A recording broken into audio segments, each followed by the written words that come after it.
warahmatullahi wabarakatuh. Perkenalkan saya Santi dengan NIM 2418070123 dari PMID. Di sini saya akan mempresentasikan materi dari kelompok 3, yaitu jenis-jenis strategi pembelajaran. Nah, sebelum kita masuk ke jenis-jenisnya, kita harus tahu dulu apa sih strategi pembelajaran itu.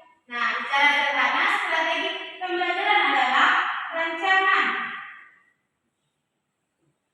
ataupun cara yang digunakan oleh guru untuk mengatur proses belajar agar berjalan dengan lancar, teratur, terarah, dan juga sesuai dengan tujuan pembelajaran.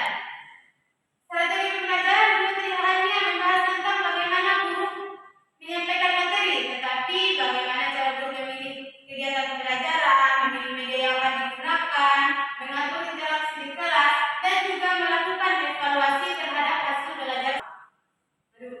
Nah, strategi pembelajaran itu sangat penting karena dari banyak siswa di lingkungan tersebut mereka memiliki cara belajar yang berbeda-beda.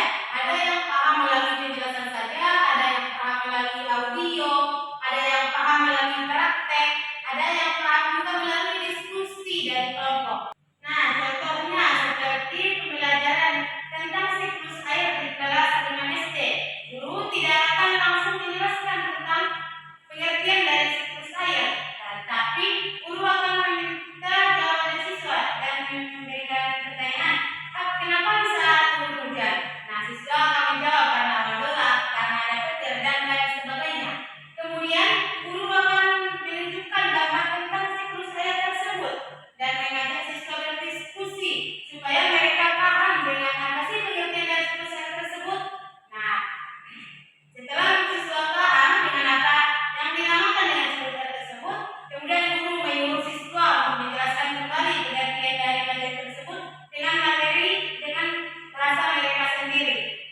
Jadi rangkaian yang ada dalam pembelajaran tadi itu dinamakan dengan strategi pembelajaran. Kita masuk ke jenis-jenis strategi pembelajaran. Yang pertama menurut Roundtree. Menurut Roundtree ada 3 jenis strategi pembelajaran. Yang pertama strategi penyampaian, yang kedua strategi belajar kelompok, dan yang ketiga strategi pembelajaran individual. Yang pertama kita akan membahas tentang strategi penyampaian terlebih dahulu. Pada strategi ini menekankan penjelasan guru secara langsung kepada siswa. Dalam strategi penyampaian ini, guru adalah sumber informasi kepada siswa dan siswa menerima serta memahami materinya secara langsung. Contohnya pada pembelajaran kelas 3 tentang bagian-bagian tumbuhan. Guru memberikan contoh gambar tumbuhan terlebih dahulu dengan tulis. Kemudian guru bertanya kepada siswa, anak-anak, apakah bagian-bagian dari tumbuhan yang kalian lihat pada gambar ini? Kemudian siswa menjawab, ada akar, daun, dan juga batang. Kemudian guru memberikan penjelasan tentang bagian-bagian tumbuhan secara menyeluruh, yaitu tumbuhan adalah makhluk hidup yang mempunyai bagian-bagian yang saling membantu agar tumbuhan dapat tumbuh dan berkembang biak secara baik. Pada bagian-bagian tumbuhan ini ada akar, daun, batang, dan juga bunga yang fungsinya pertama akar sebagai penyerap air, batang sebagai menyalurkan air, dan daun sebagai pembuat makanan, serta bunga yang berfungsi sebagai organ perkembangbiakan makhluk hidup tersebut. Nah, setelah guru memberikan penjelasannya secara rinci, kemudian guru bertanya kepada siswa, bagian tumbuhan ini, bagian mana yang bisa menyerap air? Kemudian siswa akan menjawab yaitu bagian akar. Nah, setelah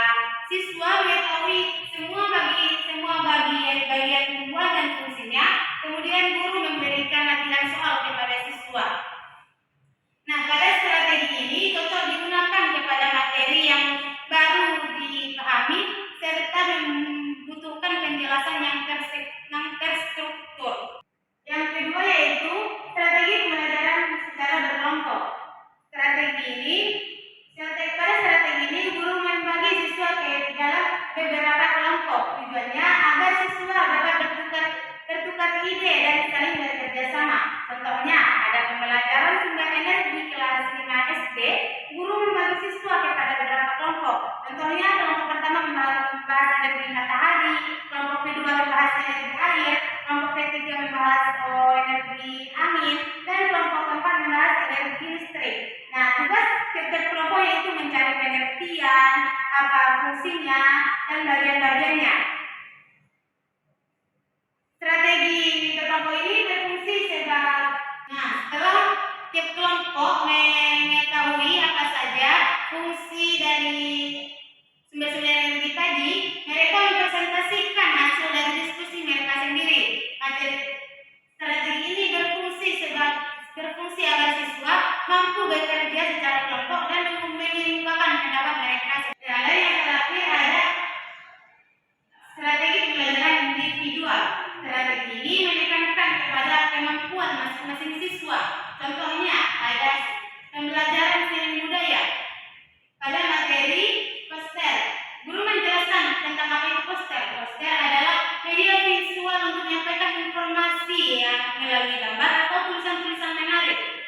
Nah, setelah siswa mengetahui pengertian dari poster tersebut, guru memberikan tugas kepada siswa untuk membuat poster tentang lingkungan sekitar secara mandiri. Setelah siswa membuat tugas mereka, kemudian guru menyuruh setiap siswa untuk menyampaikan materi yang mereka buat secara langsung di depan kelas. Strategi ini berfungsi untuk melatih tanggung jawab dan kemandirian siswa.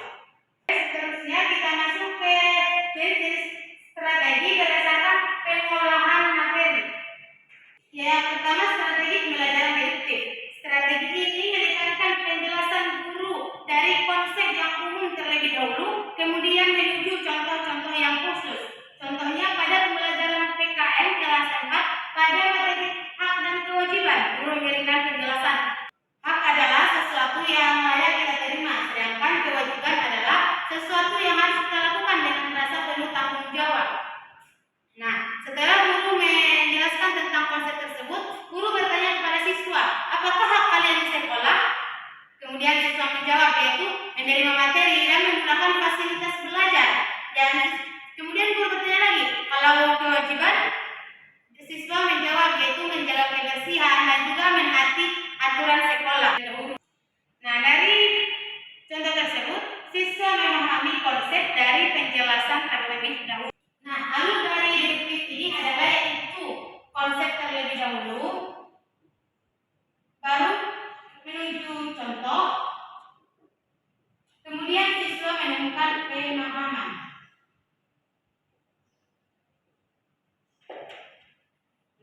Selanjutnya adalah strategi pembelajaran deduktif. Strategi ini adalah kebalikan dari strategi pembelajaran deduktif. Kalau deduktif dimulai dari konsep terlebih dahulu, sedangkan deduktif dimulai dari contoh terlebih dahulu, kemudian menemukan konsep.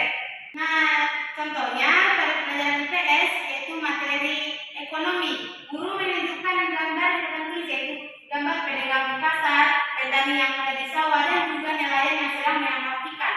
Kemudian guru bertanya, apa yang sedang mereka lakukan? Otomatis siswa akan menjawab, mereka sedang bekerja. Kemudian guru bertanya kepada siswa, apa tujuan mereka bekerja? Kemudian siswa akan berdiskusi, ada yang menjawab agar dapat makan, ada yang menjawab untuk memenuhi kebutuhan sehari-hari, dan lain sebagainya. Setelah siswa berdiskusi, kemudian guru menjelaskan tentang apa itu kegiatan ekonomi. Kegiatan ekonomi adalah kegiatan yang dilakukan untuk memenuhi kebutuhan sehari-hari. Melalui pengamatan ini, siswa menemukan konsep melalui pengamatan terlebih dahulu. Lalu dari strategi pembelajaran deduktif ini yaitu contoh terlebih dahulu, pengertian, konsep, dan penjelasan. Ini adalah strategi pembelajaran berdasarkan pihak pengolahan pesan. Yang pertama, strategi pembelajaran ekspositori. Strategi ini menempatkan guru sebagai penyampai informasi secara langsung. Contohnya, ada pembelajaran KI di sekolah SD, guru menyampaikan materi kejujuran. Guru menjelaskan jujur adalah perilaku menata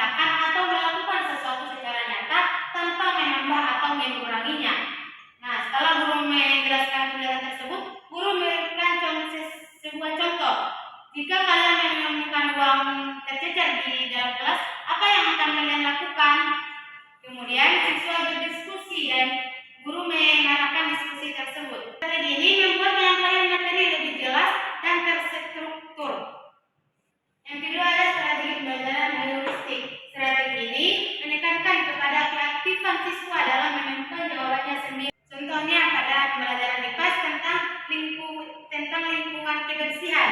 Guru bertanya kepada siswa, mengapa halaman ini tetap kotor padahal halaman ini dibersihkan setiap hari?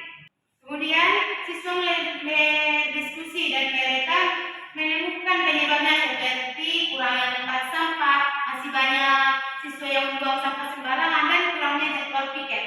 Kemudian siswa memberikan solusi dan guru menyimpulkan kebersihan lingkungan adalah tanggung jawab bersama dan harus dilakukan secara konsisten. Dari pembelajaran ini, siswa belajar dari pengamatan mereka dan memahami konsep dari pengamatan